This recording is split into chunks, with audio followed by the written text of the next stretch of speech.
You're listening to Season 2 of the So Cultured podcast, where we delve into the science and tech behind everyday topics, served with a side of piping hot laboratory. We're your hosts, Liv, Yaz, and Taz, 3 girls with a passion for science and tech. Before we get into today's episode, remember that all opinions are our own and all our listener stories are alleged. We hope you guys enjoyed today's episode, and let's get into it. Just watch me breaking.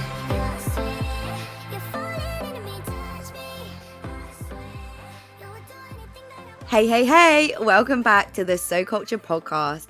We are on episode 3 of season 2, and we just wanted to say thank you guys so much for all the love that we've had so far on this new season. We hope you are loving the science behind, and we are ready to bring you more interesting topics explaining everything about the science behind. Yeah, we're so glad that you guys are actually enjoying this theme, because we were so excited when we came up with the theme. So yeah, it's really nice to know that you guys are also enjoying it as well. Yeah, and actually, where do you guys, if you listen to podcasts, where do you actually listen to them? Is it when you're driving? Because obviously I've started to get into the gym, and that's something that I'm really enjoying. And some people tell me they love listening to podcasts in the gym, but I really need hype music. So I'm just like, yeah, what do you do? I need to listen to Twister when I'm in the gym. I need like high intensity rap. He's like my favorite rapper. I actually love him so much. I think I'm probably his number one fan, no joke. So yeah, I definitely am not listening to podcasts in the gym. I listen to podcasts while I'm cooking or when I'm driving. Yeah, I listen to podcasts usually when I'm on my way to work, or if I'm doing like an intense lab session, then I'll just like listen to a podcast then. But for the gym, absolutely not, no. Like, our listeners, feel free to listen to our podcast whilst you're in the gym. Please but do. I cannot do that. Yeah, could you imagine lifting something heavy and then we're just giggling about something dumb and they're thinking, I can't focus. Or maybe we make them laugh mid-lift and then they like fail to lift. Yeah, I don't think that's a good vibe. But obviously, speaking of the gym, I've been seeing on TikTok so many different alternative ways to exercise, and I low-key want to get involved. Like, some of them are not that out there. Some of them are just like the dance step things, but they're like really high intensity. There's one particular one where I just keep seeing them dancing and they're all in sync. Or the other ones are like, you know, when they're like on a bungee jump lead, or I don't even know what it is, and Not they're the like bungee jumping lead. around the studio. Not the bungee leads. No, What would because you it's do? actually funny. Can I just say that me and my boyfriend are just, obviously we're just joking around, but we're cracking up at all of the videos of the like huge groups of like middle-aged women where they're like tied to the little bungee things and they're all like jumping around the room, because we keep seeing memes of it and it's like middle-aged women doing anything to avoid an actual workout, which obviously it is an actual workout, but it does crack me up. Like, it is making me laugh. Yeah, but I low-key want to try them. There was another one where they've got like spongy bits on the bottom of their shoes. It's like a stilt, but not, and they're like bouncing around and hopping, and I'm like, that looks like a vibe too. What? Oh my God. I've literally never seen that. But do you know what that reminds me of? You know when like babies they're like suspended in a doorway and they have like a bouncer. Like, surely that's just the adult version of that.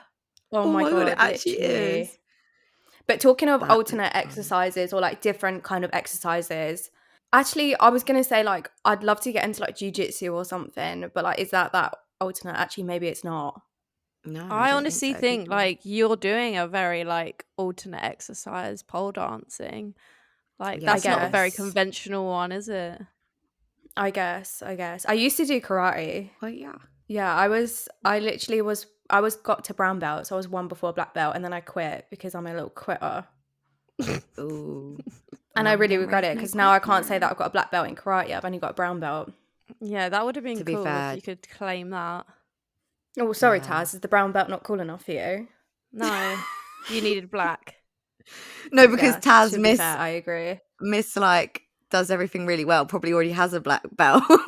Literally. I can confirm I do not. I do not have the hand-eye coordination for karate or anything like that. Wait, you say that, Taz, but you've just started playing netball, so True, that's I'm hand-eye actually quite coordination. good. You know, I'm actually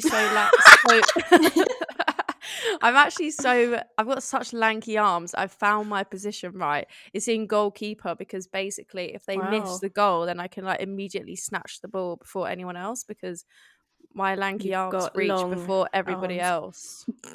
So Oh Wow. my that's god, a fun love that. update. Yeah, so me and Taz are already doing some alternate exercises. So Yaz, what are you going to take up this year? Maybe I'll take up something. I don't know. What's exciting? I don't know, lifting up the wine glass.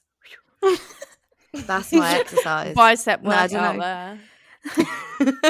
Oh, But actually, Taz, quick question. Mm. You mentioned before that you started a new gym. So how is it going?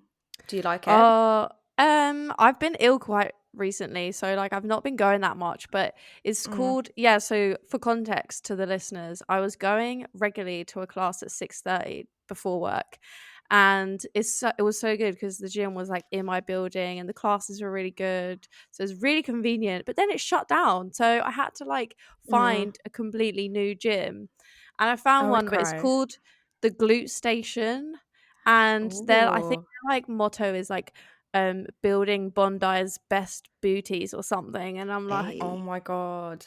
so That's like booty maybe builder. You know, I keep seeing yeah. like little like gyms that have little booty building stations. I'm like, oh my god, my gym needs that. No, yeah, it's literally a whole gym dedicated to building a bum. But Oh my yeah, it's god. quite lethal because like your legs kill every single day. But I can maybe I'll come out imagine. of this with like a fat ass because currently it's Oh my flat. god, you'll be like Kim Kardashian. yeah, but didn't she have surgery? So it's not really the same thing. No, I was about to say actually, having said that, like aren't all the Kardashians like super skinny now? They've all like Yeah, haven't lost they? they've not all lost their asses. They're all of their bodies have changed. And now they're all super skinny. So like, I don't even know if me saying like Kim Kardashian is the right reference anymore. I True. feel like isn't it going into like 90s model-esque kind of vibes with Yeah. everyone wanting to be slim and stuff. But the Kardashians are still curvy. Yeah, true. Yeah. Yeah, I do find it's frustrating how it's like there's always these trends. 1 minute it's like get a big booty, now it's like, oh, back to the slimmer is better and whatever. And I Mm, just think it's so hard for us. Yeah, it's I think it long. is, especially as women or young yeah. girls growing up and then looking at all this, feeling the pressure of society being like, you should look a certain way. So I do think that is quite problematic. But I'm not Mm. going to lie, I still do like give into it sometimes. And Mm. it's just hard. But I think that's just where we're at right now. Yeah, no, I completely agree. Like, it's actually impossible to keep up with like all the societal pressure to look a certain way these days. It's actually crazy. Yeah. And today I'm actually going to touch on a topic that is related to this. So today I'm going to be talking about the science behind Ozempic. Ooh. Yes, I'm so excited for this. I wanna make it sweat on me. Right, guys. So I want to know, have you heard about Ozempic before today's episode or have you been living under a rock? I have heard all about it. Well, not all about it, but I've heard of it and I see it all over TikTok. I must be living under a rock. I think this PhD has literally just shut me off from the world because I have never heard of it. Really? Yeah, like I think even though I can feel the societal pressures, I don't always give in so much to them. So like, what actually is it? So I feel like on TikTok it's like this miracle drug that works for weight loss. But I feel like not everybody knows how it works. And I'm going to tell you why this drug was actually made for type 2 diabetes. Oh my god, I'm actually excited for this because yeah, like I said, I've seen it all over TikTok, but I never actually knew how it worked. And I feel like my sister actually asked me the other day, like, if I know much about it or how it actually works, and I had to say no, which hurt my ego a little bit. Well, maybe she can listen to this. Yeah. Yeah, literally, I can send her this episode now. But before we do get into how it works, you just said that it's only for type 2 diabetics, is that right? But aren't there like 2 types of diabetes? So can we Mhm. maybe dive into first, like, what the difference is between the 2 types of diabetes? Yeah, sure. Firstly, what is diabetes? So, diabetes is a chronic metabolic disease characterized by elevated levels of blood glucose or blood sugar, which over time leads to serious damage to the heart, blood vessels, eyes, kidneys, and nerves. To give a bit of a background, we use glucose, which is a type of sugar, and we use it for energy. And this comes from 2 places. So, it comes from the food we eat and also our liver, where it's typically stored as glucagon. So normally to store glucose, we have to produce a hormone called insulin, and insulin is created by the beta cells in the pancreas and is released to help move glucose from our blood into the cells, allowing the cells to use the glucose for energy. So, type 1 and type 2 diabetes both occur when the body cannot properly do this. So, they can't store and use the glucose, which is essential for energy. And then this glucose then collects in the blood and leads to serious complications. So, first, type 1 diabetes, what causes it? Well, scientists believe that the immune system mistakenly attacks the cells that produce insulin, which, as I mentioned, are called the beta cells found in the pancreas. So the immune system destroys these cells, which means the body can no longer make enough insulin to regulate blood glucose levels.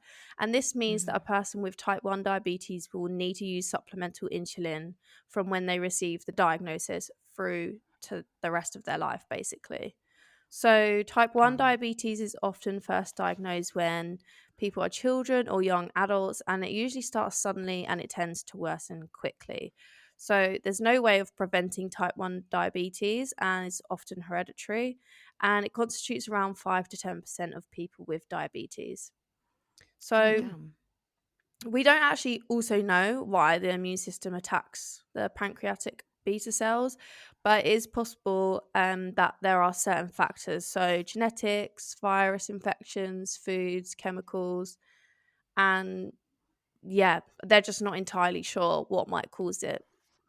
Okay, and then type 2 diabetes. This is different because it's not an autoimmune disorder, but rather the body's cells start to resist the effect of insulin. In type 2 diabetes, insulin is produced, but higher levels of insulin are required to allow it to enter the cells, and that's what we call insulin resistance.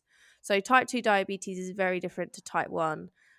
Symptoms take years to appear, and people can actually use medications, diet, and exercise to mitigate the progression of the disease. In the early stages, a person with type 2 diabetes doesn't need supplemental insulin, but as the disease progresses, they might need it. So, whilst both types of diabetes have inherited and genetic aspects, the insulin resistance that causes type 2 is commonly associated with having too much body fat. And that's because in general, you have a larger body mass, so more insulin's required. Okay, cool. Yeah, that's a really good summary. And I think I'm aware of like the differences or that there's two types of diabetes, but I wasn't really sure of like what actually causes it. I think I knew one you get from like birth and you're more aware of it, and the other one you develop through Yeah. like age and stuff. But yeah, I definitely think it's always good to try and understand a bit more of like why there's the differences. I've learned about diabetes so many times, I swear, like GCSE, A level, Yeah. undergrad, and I always forget. I don't know why, but Yeah. it's just something that will not stay in my brain, and I don't understand why. Yeah, Yeah. same. Well, I think it's like that's what I don't understand is how insulin is regulated and then what is the difference. I think that was a good summary to actually explain that type 2 diabetics, it's more because of this like body fat and that's kind of associated directly with it. Mm. So let's actually get into it. How does Ozempic help treat diabetes and why is it only for type 2 diabetes? Yeah, that's a great question. So, Ozempic is actually the branded or like the marketed name for the drug. So, the drug is actually called semaglutide, and it's super interesting how it works. So, semaglutide has been synthesized to mimic a naturally occurring hormone called GLP-1. And basically, it's just been modified so that it's protected from degradation by another enzyme called DPP4, and also so that it has a longer half-life in circulation by resisting renal clearance, aka you don't just piss it out. Oh, cool. Okay, so can we talk a little bit about what GLP-1 actually does then? Like, why would you want to mimic it? Okay, so what we know about GLP-1 is that it stands for glucagon-like peptide 1. So GLP-1 for short, and it's an incretin. So an incretin is a hormone that is released by the gut or the intestinal epithelial cells, to be specific, after eating food. So normally GLP-1 is really rapidly metabolized or broken down and is inactivated by the DPP4 enzyme that I mentioned. But the main action of GLP-1 is that it stimulates insulin secretion. So that's what it means to act as an incretin hormone, and also to inhibit glucagon secretion. So, like I mentioned earlier, glucagon is the form in which glucose is stored in the body. And it also inhibits gastrointestinal motility, which means it slows down how fast the food travels through the gut. And scientists also believe that GLP-1 is released in neurons in the hindbrain, which stimulate receptors across the entire brain to suppress appetite. So, semaglutide or Ozempic is essentially GLP-1 on steroids, as it hijacks the same mechanism and it's also been modified to stick around for a lot longer. So, it's a lot more potent. Oh, okay. That makes sense. So I think I see where you're going with this. So we want to mimic this hormone to promote the release of insulin. Yes, exactly. And that is the reason why only type 2 diabetics can use semaglutide, because they're still capable of Okay. producing and releasing insulin. It's just that their body is generally insulin resistant, so requires more insulin to be produced to be effective. So Mm-hmm. semaglutide or Ozempic promotes that. Obviously, it can't be used for type 1 diabetics because these patients don't even have the cells that can produce insulin in the first place. So does that make a bit more sense? Yeah, that makes so much sense. Yeah. So I feel like Ozempic has just randomly popped out of nowhere. Like I said, like I see it on TikTok all the time. Everyone's accusing every single celebrity of taking it. So like, is this like a super new drug? Like, do we know anything about clinical trials with this drug? Or maybe even like, are there any other drugs similar to Ozempic that also help diabetes? Yeah, so like all drugs, there's been a ton of clinical trials on people without diabetes to test whether it's toxic in any way, on people with diabetes to test their efficacy, and also on people who may have other diseases that may or may not be associated with having diabetes, like liver or kidney failure, just to see like if it affects them in any way that might be negative. And essentially, they found that it was super effective at reducing blood glucose with limited adverse effects. But the main adverse effects were, as you probably would expect, gastrointestinal symptoms such as nausea, constipation, and abdominal pain. And yes, there's actually other compounds that can act in the same way as semaglutide, but they weren't as potent. And you can also have metformin, which is a drug that prevents the release of glucose from glucagon that's stored in the liver. And that can be taken alongside semaglutide as well. But that prevents the release of glucose from glucagon. Yeah. But what does semaglutide do? Promotes the It release. promotes the storage of glucose. Oh, it promotes the storage, and then your body would naturally release it anyway, but metformin helps prevent it from doing that Yeah. as well. Yeah. So you've got metformin, which helps prevent the breakdown of glucagon to glucose, which will then go into the blood. So you want to Okay. prevent that process. And then semaglutide promotes the storage of glucose in the blood to glucagon. So yeah, you're like retaining glucagon. But what I still don't get is how that relates to like weight loss. So like obviously we know like so Ozempic is obviously related to weight loss. Like most of us when we think of Ozempic, we think about weight loss. So I don't feel like obviously many people know that it's a diabetic drug. But can we talk a little bit more about how it actually causes weight loss, or what part of everything you've just Yeah. explained like leads to weight loss? Yeah, that's a really good point. Like, I completely agree. We just hear about this as a weight loss drug rather than like a drug for diabetes. Um, Hmm. and yeah, basically, I guess it was found as like a side effect in the clinical trials, and people have just run with it. So, how it works? Well, the GLP-1, or in this instance, it would be Ozempic, activates the GLP-1 receptor. And that receptor is found in the pancreas, the nervous system, the gastrointestinal tract, the cardiovascular system, the kidneys, and the lungs. And based on that, we can assume that the activation of this receptor may have a really wide range of functions outside just the promotion of releasing insulin. So, some of the functions that we know of are reduced appetite, reduced nutrient uptake from the gut, and obviously reduced gut motility. So, the food slows down in your gut. So, those are all factors that promote weight loss that we know Wait, of. reduced nutrient uptake. leads to weight loss. I That's would have thought unhealthy, it'd be surely. like surely that's not really a healthy Malnutrition. way. Yeah. So it's kind of the same thing. It's not really giving you the Or nutrients that you require. So you're not going to be healthy on it, really. yeah, and it's kind of given, like in the 90s when people would like smoke cigarettes, like I'm hungry, smoke a cigarette then, because like it Yeah. reduces your appetite. It's kind of given that, Yeah. that's bad. From these studies, obviously, if it can be used just as a weight loss drug, obviously I'm aware as well that it is normally used for type 2 diabetics. But like, what are the implications to this? Well, I think you kind of touched on that, but in your question, because obviously the main issue that we're facing is that this is marketed as a diabetic drug, and due to the ongoing fad of like using Ozempic as a weight loss drug, people struggling with diabetes are going to struggle to get hold of this drug. So we have this issue where it's not being properly regulated to those who actually need it to get it. Damn. Yeah, Okay. that's actually so true because first of all, on that point, I saw a TikTok the other day so a girl did a TikTok and she was talking about how her dad actually had diabetes and about how he actually couldn't get he couldn't get Ozempic, couldn't get his treatment for his diabetes because there's like a worldwide shortage because people are using it for weight loss, which I think is actually insane. And then I started thinking about, like how are people actually getting this drug? Like surely a doctor has to prescribe it. So how are this many people getting it for like purely weight loss?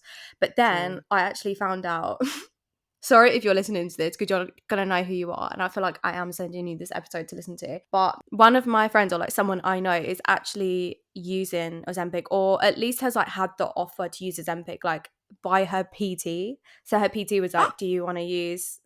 Or I don't even know how it went down, but she's using it, which fair play, like do you, girl? But like I'm just saying that because I think it's crazy that like how a PT's got this drug and they're just like giving it out to people. Like that is But crazy. also, as a PT, you would assume that they're also about nutrition and health.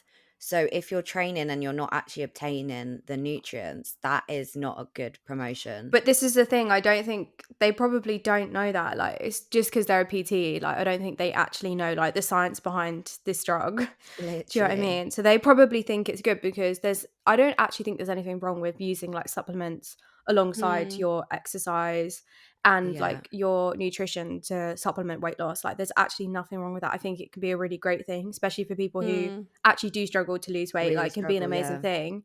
So I don't think it's anything really like, I mean, it is a little bit on the PT, but it's more like, I don't know whose problem it is. The government's problem? I don't know. Someone needs to Well, be it's regulating probably it, though. people don't understand it, hence why we're doing this about the science behind, because I'd never even heard of Ozempic. I haven't even seen that people are using it as weight loss, but Do you if not use my TikTok? PT... I don't think you do you? I actually don't scroll TikTok because I think I That'll would be just why. not do work. I just use Instagram. Like, am I behind the times? I prefer TikTok over Instagram these days. See, that's too. why I just haven't heard of anything. I'm so behind. Like, I watch everything like weeks after everyone's seen it because then it comes to Instagram. Anyway, yeah, I do think, especially if a PT saying something and you're like, yeah, I want to help lose weight, you're just gonna, or I want help to lose weight, you're probably gonna take that advice without really checking it. Yeah.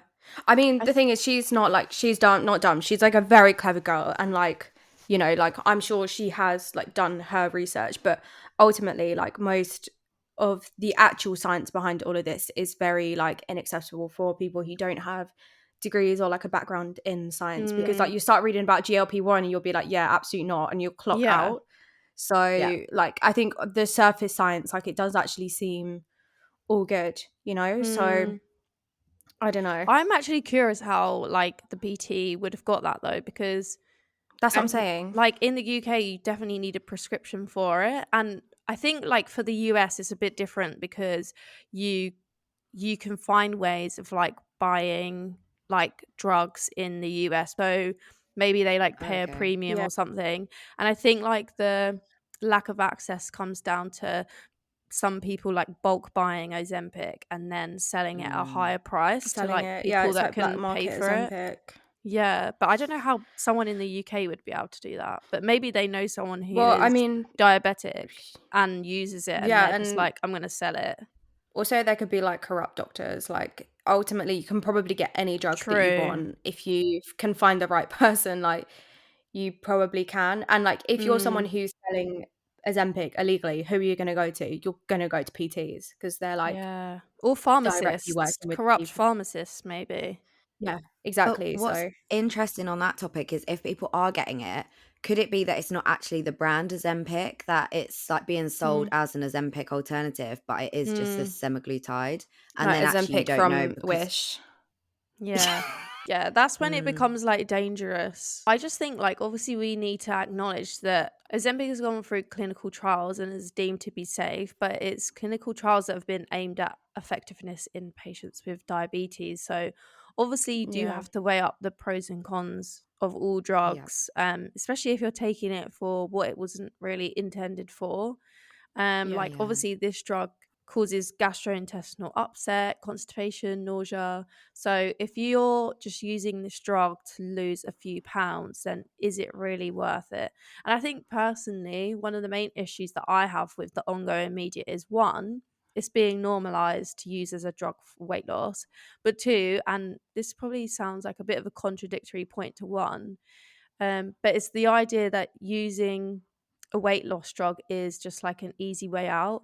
And I think in cases where someone might be considering a gastric sleeve for weight loss, this option of not undergoing surgery and using Ozempic instead is obviously a really good prospect. So, Mm-hmm. because like mm-hmm. some people might be too obese to have surgery, or in general, there's complications to having a gastric sleeve anyway. And being obese, as we've covered in our previous series, is not always a choice. And it can actually lead, obviously, to some serious health problems, prediabetes or diabetes itself, hypertension, and obstructive sleep apnea, which is just to list a few. So, having a weight loss drug like Ozempic would certainly help in these cases, I think, personally. It's Mm-hmm. also Mm-hmm. actually been proven to reduce cardiovascular events associated with being obese and or diabetic. Oh, okay, Yeah, and other studies have shown that in a 1 year period, semaglutide resulted in an average 14% reduction in weight from baseline, and in a 2 year period, a 15% reduction compared to the placebo. So people that weren't taking anything, which was around a 2.6% reduction damn, in weight. So, like, it's obviously a really good weight loss drug. But I don't personally think it should be taken lightly. I think it should be maybe considered for people that are obese and suffering from like serious health complications from being overweight. So, mm-hmm. Mm. yeah, I don't really think it should be used for like losing a few pounds like it's been portrayed in the media. True. But I do Yeah. think it's interesting how you just mentioned about the placebo. So I'm assuming they would have still taken like a supplement, but the supplement wouldn't contain anything Mm-hmm. worth it. So like they're still conscious they're having like a tablet, or I don't even know the form. How do you actually Yeah. take Wait. Ozempic? Is it tablet or? You can either take an oral tablet once a day, or you can have, I think it's like 1 weekly injections, but it's like Injection. way Okay. more potent if you have the injection over the Mm. pill. Okay. So I'm assuming for the placebo, people that were just not taking, well, not having the drug, there might be, because you said there was a 2.6% reduction in those, that maybe taking the form in whatever you're taking it in is associated with having a healthier lifestyle, perhaps that okay, it should help me with weight loss. So you might be doing extra things to like increase that weight loss or on a quicker scale. Or do you think that's Yeah, so completely like no, so the Mm. clinical irrelevant? trials was like they were put on a weight loss plan. So I guess semaglutide Okay. kind of shows how much it like promoted the weight loss that they wanted to achieve compared to like people who are on the placebo who Mm. only lost 2.6% weight. Oh, so it's literally like enhancing the weight loss like progression Yeah. or just Yeah. increasing it to be quicker. That's interesting. But can we just touch on Mm. a really important point there? So, like, on the surface, that all sounds good. Like you said, in a 1 year period, there's an average of 14% reduction in weight. But then you also said that after the 2 year period, there's a 15% reduction. Is that like a 15% reduction on top of the 14? Or is there like a 1% reduction between the 2 years? That's definitely an interesting point, because does it mean that it's got like a saturation point? So Yeah, maybe you it can comes only take it becomes for a less certain amount of effective. time. does it become less effective over time? And then also touching on that, like once you come off Ozempic, what are the effects after that as well? Oh my God, yeah. Because you could just like, do you just put the weight back on? Like, what happens? Yeah, because once your reduced appetite goes, then do you just go back to like struggling with your weight loss plans again, and then all of your progress in quotes is reversed. Yeah, those are really good points, and that's like such a like scientific view of those statistics, I think, as well. But Come on, we are a science podcast. well, yeah, no, it's good. It's good to break these numbers down, guys. No, so the 14% reduction in 1 year versus the 15% reduction in 2 years were actually like two completely different clinical trials. So I don't know like how you would be able to compare them. It wasn't like the same cohort of people. Right. It wasn't like okay. people in 1 year they lost 14% and then it was only like 1% extra in the second year. They were completely different. So so it could be due to like differences in the like it could even be due to differences in the meal plan that they were given, for example. Like the 14% could have been like, on a super strict diet, like maybe only 1200 calories, where the 15% was maybe you're allowed your daily intake of calories, average intake, you know. Yeah, but touching on your last point, which was about stopping Ozempic, there is evidence of like once you stop taking Ozempic that you put the weight back on. So there was this study that showed that from week 0 to week 68, the mean weight loss was 17.3%. So this is another different like clinical trial that showed 17.3% weight loss in just over a year with semaglutide, and then 2% with the placebo. But after 1 year of like withdrawal of the once weekly injections, participants actually regained 2/3 of their prior weight loss. So they put on 2/3 of what they'd lost. Right. Obviously, this is just one study, so Yeah.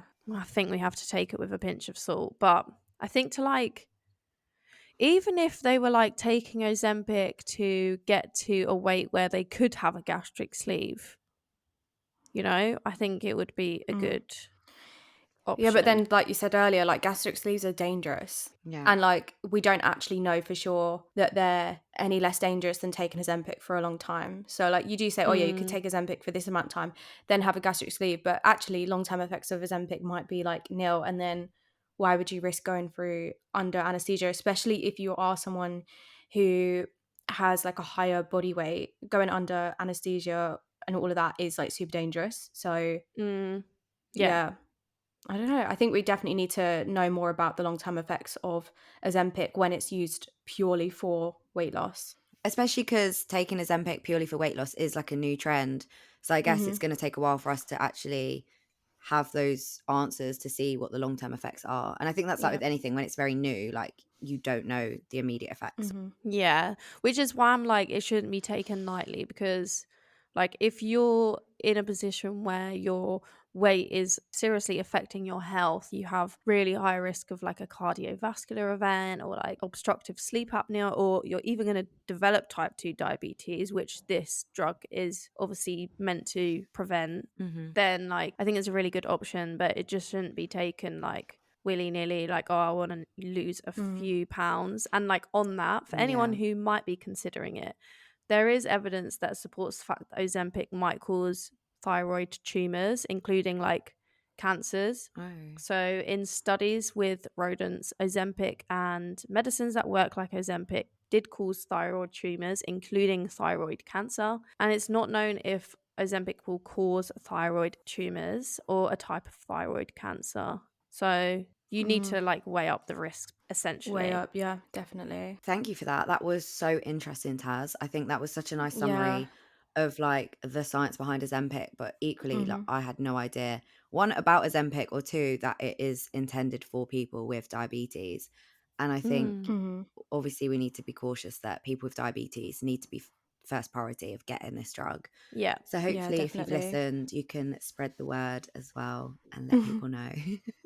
Yeah, thanks, But Taz. That was yes. so interesting. And as always, you can find all of the links to today's science linked in the description below. And for now, it is time to move on to today's laboratory section.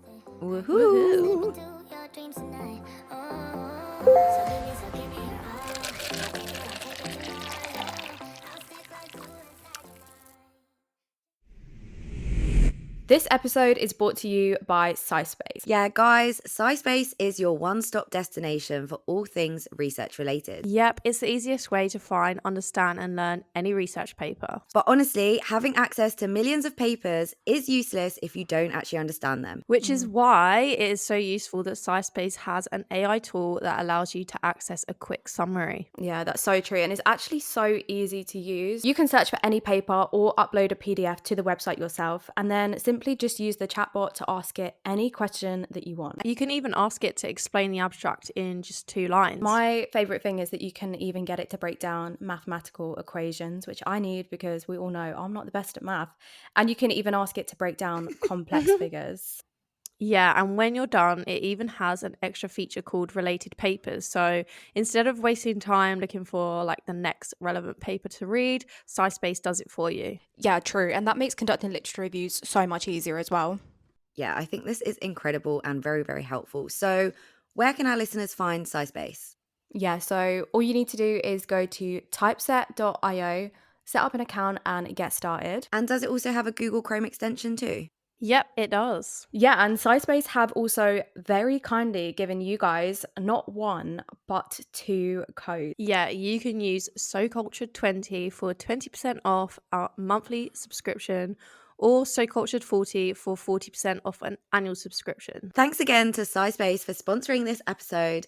The link to SciSpace will be available in today's episode description. And now let's get back to today's episode. Okay, so I mentioned for this week's gossip, we are doing something a little bit different. We also spoke about how on season 2, we want to get the listeners involved a little bit more. So I put up a little story on our Instagram asking people to take part in a little challenge. So when I was younger, I used to be obsessed with asking the what would you do if questions. I used to ask my nan them all the time. Like we'd be walking down the street and I'd be like, what would you do if like 10 cows just came out, ran over to you, knocked you over? She used to get really fed up with me. Anyways, apparently I'm not growing out of that because I have asked the followers to give us some what would you do ifs. So we're going to pick 3 of them and go through them today. Obviously, due to Instagram's character limit, they're pretty short, but let's get on with some of them. Right. Okay, so I'm going to ask you guys a question. Obviously, I want your honest answers. So the first one is, what would you do?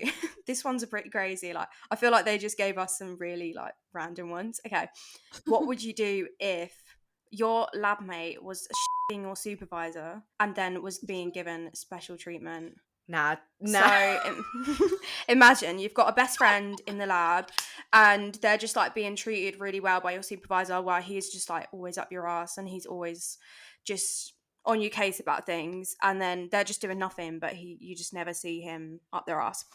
And then you find out that they've been shagging behind your back. What would you do? Well, I feel like there's only one option. What is that? Shag the supervisor. You got to get in on the action as well. I was not expecting that one. Okay, I would have been like, I'd be mad at my mate. Like if it's my lab bestie who have not been telling me the gossip. Like I would want to know the gossip. Do you know what I mean? Like I want to know, like, how did it start? What's going on? Like fair enough. Like, I'll be annoyed that you're getting good treatment, but let's be real. Everyone has like troubles with PIs. So she's doing something well. Like she got to take one for the team, but also like help us. Like she needs to sweet talk him to be like, yeah, you know, like treat everyone fairly. But I'm going to be giving her 1-to-1, like, okay, this is what you have to say. Tell him that he's been a bit harsh on the others. You're right though. Like, how does it start? Like, how does one end up shagging their supervisor? God knows. Maybe it's like the boat party experience. You just like have a little 1-2 drinks and then you just talking about a problem in the lab and you're like, oh, it was a bit hard. And he's like, I know something else that's hard. And then... Oh, for God's sake. Oh my god. What would you do, Liv? Would you do a Taz? What would I do? Yeah. Well, I mean, it depends. Like, I mean, obviously, I'm in a relationship, so no, I'm not going to shag my supervisor. But if I was single and he was... No, actually, because that would be kind of weird, because then you're, like, sharing him. I feel like I was getting her, like, sloppy leftovers. So no, maybe not. I mean, I don't want to bring Pietro up, because at what point are we going to stop talking about Pietro from season 1? But, Oh like... gosh, yeah. If he if was it was your... Pietro, like, maybe. Yeah, we're talking from our listeners' perspective, not our own. Like, I obviously wouldn't. I've got a boyfriend, and also my answer Yeah. is kind of a joke, but like, could be an option. Could be an option. No, but it's about us. What would we do? What would we do? Yeah, because yeah. what would you Okay. do if? Oh, And my Taz God. was I mean, straight actually, in like- with shag him too. My actual real answer is, like, I would just mind my business. Like, would just mind my business. Yeah. Because I don't want to be getting involved in that. Yeah, I don't want to be getting involved in any of that. Because I feel like if you're shagging your supervisor, you've either got to marry them or it's all going to go wrong. Because there's really no... Yeah, there's no in between. Like, it's not like you're going to end up being friends afterwards. Like, there's, you know... So I'm really going to stay out of casual, business. yeah. Yeah, I would mind my own business as well, because I just think in those scenarios, like, obviously if it's a PhD student and you're showing your PI and like it's going to come out, and then surely the PhD will be taken away because unfair advantage. Yeah, I would just let it take its course. I think I'd just be straight in with the goss. I want to know the goss. Like, I just want to hear, like, did you meet matey boy today? What did you do? Did he take you for coffee? Did he bring you a coffee before your morning experiment? Like, I want to know. Like, I'm here for it. To be fair, I'm saying I'm keep quiet, but I know damn well I wouldn't. I would actually be the same as Yaz. Like, I'd want all the goss. Yeah. All of the goss, if you know what I mean. All of the juicy little details. Yeah, exactly. Yeah. Taz just made some hand movements for anyone who can't see us if you're just listening to us. Okay. All right. Moving on to the next one. Yeah. Okay. What would you do if your friend steals your thesis and submits it before you as her original work? I have heard of like similar scenarios this. Not a whole thesis, but I have actually heard my supervisor, someone actually stole his grant proposal and submitted it as themselves. I didn't even put him as a co-author. What? Yeah, so this kind of stuff actually does happen. Okay, so yeah, you're writing up your thesis, and what would you do if someone in your lab just took your whole thesis and submits My it? honest answer would probably is probably not appropriate for a podcast. But I'm just gonna put any disclaimer, like, I'm not actually saying I would do this, but like maybe I would. Do you know what I mean? Like, let's just put some levels to it. I'd be swinging. I'd swing, because what can your words do? And just be like, I'm so mad at you. Why did you do this? Like, it's got to get physical, but I don't condone physical violence at all. I would really not do that, because also I'm quite small and petite. Like, how am I going to swing? But listen, us small girls, we can still swing. All right. I did karate when I was younger, and I was one belt before a black belt, and then I quit because I mean, my Liv, God. I would be so scared to be punched by you, honestly. yeah, because Liv's like kind of wham. My arms, I can't even do a push-up, so really the impact's not going to hurt, but you just need to know your place. How could you even think? Wait, but first of all, like, I know I think too deeply about these. What would you do if? But like, how are they getting my thesis? Is that a me problem because I haven't put two-factor authentication on? Like, I'm going to tell you how they're getting your thesis. So your supervisor is very scared that, because this happens, your supervisor is very scared that at some point you're going to lose your thesis during the writing process and you're going to have to start from scratch. So he makes it mandatory that everyone uploads their thesis to the shared lab OneDrive. Right. And he also thinks it's beneficial for other students to be able to see each other's thesis, so they can look at each other's thesis for like formatting advice and all of that. That's how they got it, the shared drive. Okay. Is there like a university police system? that you could be like University police, the thesis police. bring them and yeah. But surely you'd have evidence because they're project, but they could run similar projects and like similar experiments. I actually don't know. Like, what could you do? I would just cry. I'd call you lot. I'd rant. I'd cry some more. And then what do you do? Like, Taz, what would you do? I think it's because I'm so emotional right now of like writing the thesis. If I saw that, I would genuinely have a panic attack. I would cry, have another panic attack, and then once I was over like the stress and the anxiety and the upset, I would just get angry. Like, So you're I would swinging. go You're with in me. and be like, we're swinging. I've got a full lab book of all all the stuff I did. Prove to me that you did this PhD because all that work is mine, honey. Oh my god, Taz is getting sassy. Taz is sassy. She's pointing a finger. She's fingers. like, boom, boom, boom. Damn. No, it's true. Your lab book is good evidence. Mm-hmm. They're gonna fail their Viva surely because they're not gonna be able to back up why. Yeah, they did exactly. I was just gonna going to say that Yeah. you wouldn't pass a Viva because you wouldn't know what you've done because you've not done it. Exactly. And because even for me, I'm like, why did I do certain things? Now I'm looking back, I'm like, why did I do it this way? Yeah, literally, I don't even know why I did what I did. Someone else ain't gonna Someone know. else. What would you do, Liv? Are you going all karate? I mean, I could, couldn't I? But I mean, Maybe. I was thinking the same thing as Taz, which is like that's literally the point of lab books. But I might But swing do you first, have a lab and book? then, well, I guess like GitHub is kind of our lab book Right, okay. because like you document all the changes to your code. You document all of your code files. Okay, yeah. And like all of your plots have like dates on them when they were generated. Like almost if anything, we have probably a better lab book because everything is like we don't have to worry about writing things down in our lab book, dating things. Like it's all just done for us because it's all digital. So yeah, I was thinking the same thing. Like it's just, you don't even have to worry about it. But I'd probably cry because I'm an angry crier. Like I don't cry, but the only time I do cry is when I'm angry. So I would definitely. And you like cry. shake. You're just like crying and shaking and just like Yeah. Yeah. I am a shaker as well, for sure. So, but then afterwards, I mean, I feel like you wouldn't even have to do anything. Like the uni would just figure it all out for you. So Yeah, as Yeah, long what as if you they prove didn't? it, I think you'd be fine. keep your lab books up to date is the conclusion in case someone in your lab steals your thesis. I don't think they'd want to because right now it's non-existent. But good luck Okay. to them. Moving on to the next one. What would you do if your ex joined your lab group? Oh.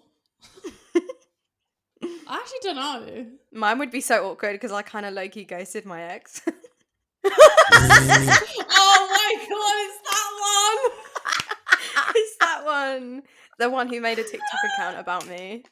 Oh my gosh, guys. Can we talk about it? Can we talk about it? I just feel like this podcast is just like a collection of like horrible stories about my exes.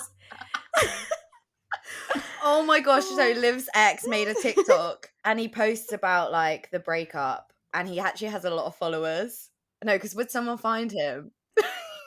Yeah, no, because people literally He's gonna listen to message this. me. He's low-key obsessed.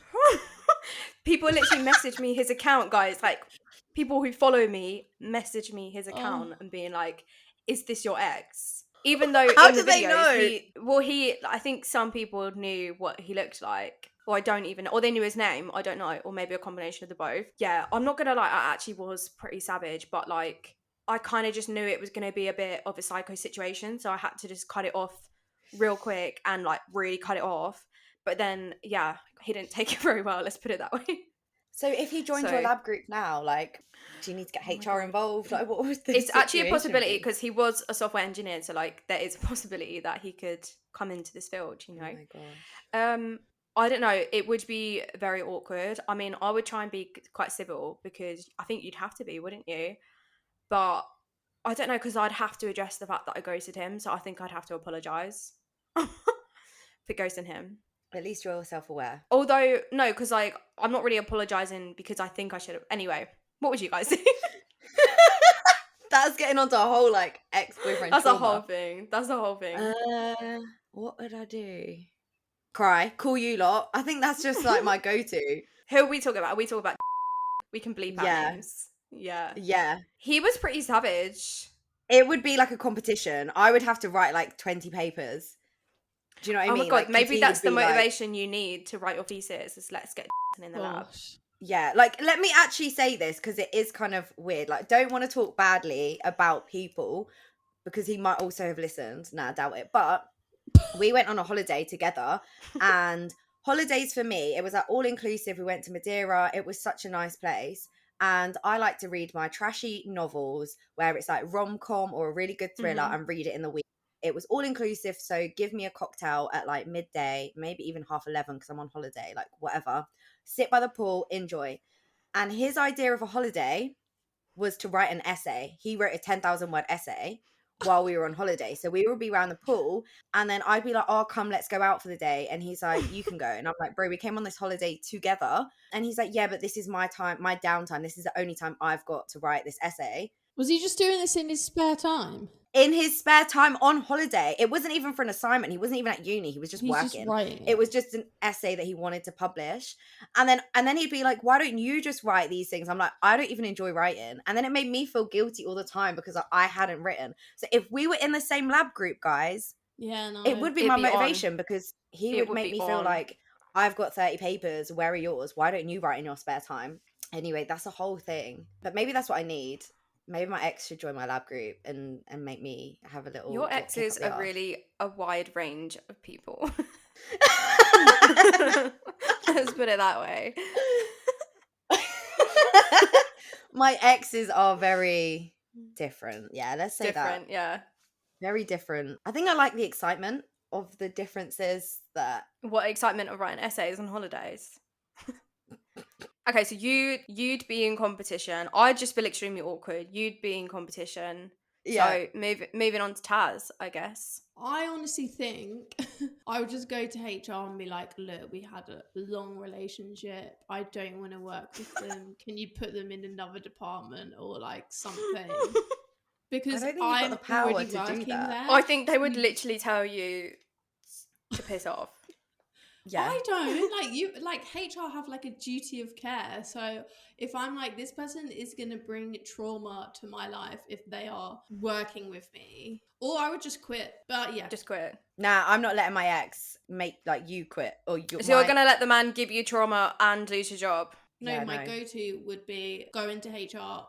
You need to get rid of these people, and then if that doesn't work, But I guess you they find would they another though, because job. like otherwise, if anyone annoys me, I'd just be like, this person's giving me trauma. Like I feel like there'd have to be some evidence to back it up. Oh, I have evidence. True. Oh, okay.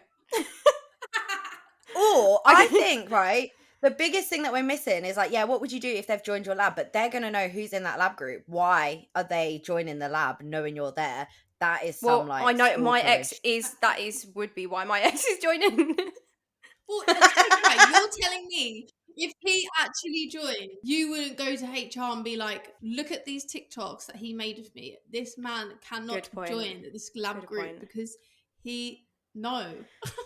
Wait, does he still make these TikToks? Does he still make them? Because Should I have a look? Oh,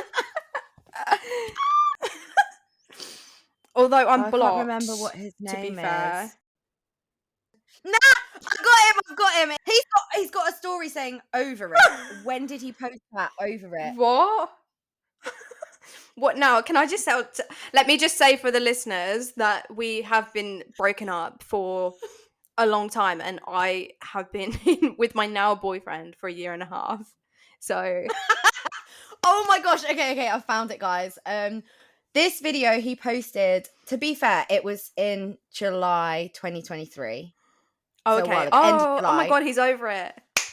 And he said, you know, it's been 8 months now. I'm over it. But he was on breakup TikTok, posting every month, like every day or whatever, for 8 months, talking about his breakup. And now he's over Oh it. Like, my that is God. good. So maybe he well wouldn't join the done lab. for getting over it. Maybe not. Or maybe he's deep in his biology degree so that he can join the lab. She's too busy to post. Maybe. Anyways, okay, that wraps up today's gossip section. Please do let us know what you think of this new little idea that we're trying out. Let us know if you like it. Let us know if you have any ideas for other things that you want us to try in the gossip section, or if you want us to just stick to the listener stories that you guys email in. And on that topic, if anyone has a story that they'd like us to read out and react to on one of our episodes, then you can email us at soculturedpodcast@gmail.com, or you can DM us on, well, actually head to our Instagram and click the link in our bio, because we have a little anonymous form there if you prefer to stay anonymous. Otherwise, thank you guys so much for listening. We hope you enjoyed today's episode, and we will see you guys next week. Bye, everyone. Bye. You've been listening to the So Cultured podcast. Thanks so much for tuning in. Make sure you listen in next week for more science and tech updates and the hottest laboratory. You can stay up to date with us in between episodes by following us on Instagram and X at So Cultured Podcast. See you back here, same time next week.